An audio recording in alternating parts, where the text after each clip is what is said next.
My dear brothers and sisters, the gospel today tells the story of two blind men who followed Jesus, calling out, "Lord, we want to see."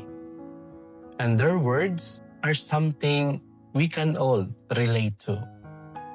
Because even if our physical eyes work, sometimes our hearts don't. We fail to see the goodness of people close to us. We miss the quiet struggles of our neighbor. We overlook the simple blessings that happen every single day. Advent reminds us to pause and look again, to see the world not with tired eyes, but with eyes that notice kindness, eyes that recognize opportunities to help, and eyes that appreciate even the smallest grace in front of us.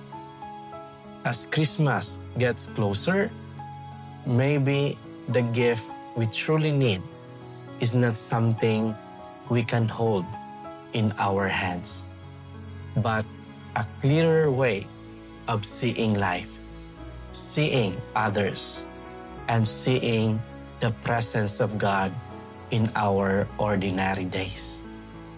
Amen.